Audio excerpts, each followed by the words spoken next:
န်ကုန်ညနှင့်ဝိညာဉ်ညှိုးဆက်မှု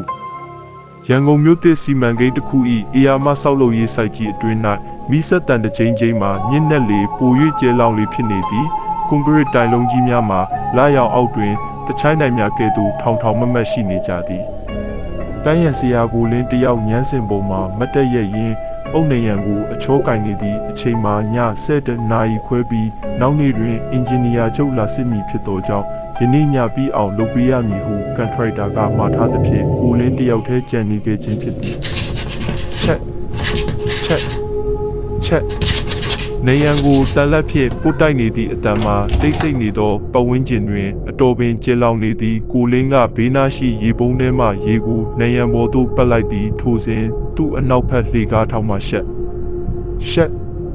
ဟူသောအတန်တစ်ခုကိုကြားလိုက်ရသည်ကိုလင်းလက်ကြည့်လိုက်တော့လဲဘာမှမရှိအလုသမားတန်းလျားမှာစိုက်ဤတစ်ဖက်ချမ်းတွင်ဖြစ်သောကြောင့်ဤနေရာတွင်ဘယ်သူမှမရှိနိုင်သည်ကိုသူသိသည်လေးတိုက်တာနေမှာပါဟုကိုအားပေးရင်းအလုတ်ကိုဆက်လုပ်နေသည်ခဏအကြာတွင်ကိုလင်းအုံနေရန်အချောကင်နေရင်တစုံတစ်ခုကိုသတိထားမိလိုက်သည်သူအချောကင်ပြီးသားနေရန်ပေါ်တွင်လက်ဝါးရကြီး5ခုထင်ကျန်နေသည်နေလန်းပြီးစနေရန်ပေါ်တွင်ရှုညွများပေးကျန်နေသောလက်ဝါးရကြီးမှာညီမြန်းမြန်းနှင့်ကြောက်စရာကောင်းလာသည်ကိုလင်းစိတ်တူသွားသည်ဘသူလဲဘဲကောင်နောက်နေတာလဲသူအုပ်ပြောတော်လဲဘာသာမှပြန်မကြားရသူစိတ်ပြက်လက်ပြက်ဖြစ်ထိုလက်ဝါးရကိုပြန်ဖြတ်ရန်တလက်ကိုကင်လိုက်စဉ်သူ့ပုခုံးပေါ်သို့အေးဆက်ဆက်အရာတစ်ခုကျလာသည်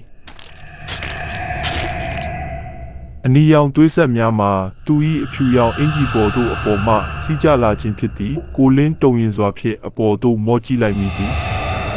ပေါ်ထက်ညမ်းစင်၏ထုတ်တန်းပေါ်တွင်စပင်ဖားလျားနှင့်မိမတယောက်ထိုင်နေသည်ထိုမိမ၏မျက်နှာမှာတချမ်းလုံးကြေမွနေပြီးအုံနီခဲများဖြင့်ထူထောင်ခံထားရသည်နှင့်သူမ၏ခြေထောက်နှစ်ဖက်မှာကိုလင်း၏ခေါင်းသားတွင်တွဲလောင်းကြနေသည်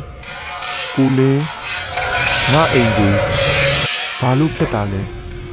အကွဲ6ကပ်နေသောအတန်ကြီးကအဆောက်အဦတစ်ခုလုံးကိုဟိန်းထွက်သွားသည်ထိုမိမသည်ညမ်းပေါ်မှဆင်းမလာပဲနေရန်ထဲကိုတဖြည်းဖြည်းတိုးဝင်ပြောက်ကွယ်သွားသည်ကိုလင်းကြောက်လန့်တကြားဖြင့်ညမ်းပေါ်မှခုန်ဆင်းကာစိုက်ပြင်ဘက်သို့တက်လူပြေတော့သည်နောက်ရက်တွေမှသိရသည်မှာထိုနေရာသည်လွန်ခဲ့သောနှစ်ပေါင်းများစွာကလူတက်မှုတစ်ခုဖြစ်ခဲ့ဘူးသောမြေကွက်ဟောင်းဖြစ်နေသည်ဟူ၏